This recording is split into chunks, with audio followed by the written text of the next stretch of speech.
भाव क्या होना चाहिए? सखियों का भाव, श्री प्रिया जी के सखी किसको कहते हैं? सखी है जो जिसकी स्थिति ऐसी है, जो सह उठती सह वादती सह खादती,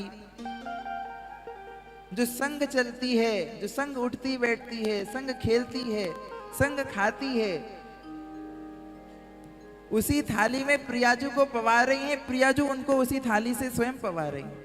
तो सह खादती सह खेलती, उसका नाम है सखी।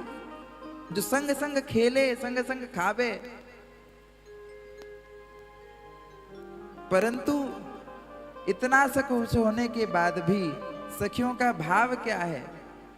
प्रिया जी के हाथ से प्रसाद ग्रहण कर रही हैं, परंतु उस प्रसाद के आनंद का अनुभव ये नहीं कर रही। सौभाग्य का भी मध जिनको नहीं है।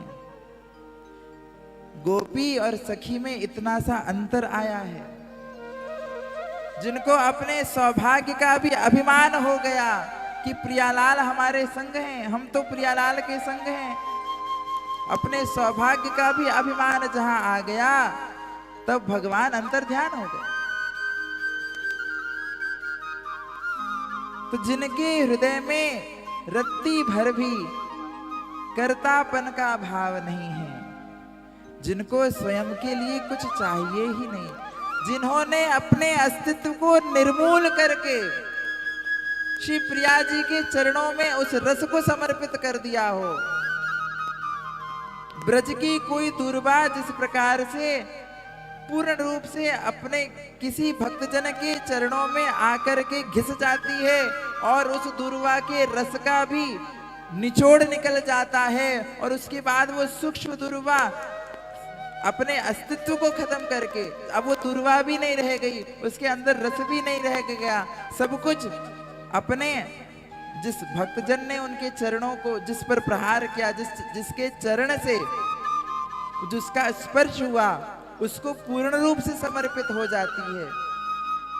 ऐसे जो जीव हैं जो अपने आचार्य स्वरूप भगवान के श्री चरणों में अपने अस्तित्व का पूर्ण रूप से समर्पण करके, नमः, हमने क्या बोला अभी श्लोक? श्री कृष्णाय वयम नमः।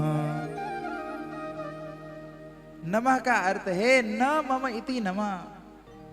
जब अपना कुछ रह ही नहीं गया, स्वयं हम हैं ऐसा भाव भी नहीं रह गया, तब होता है नमन।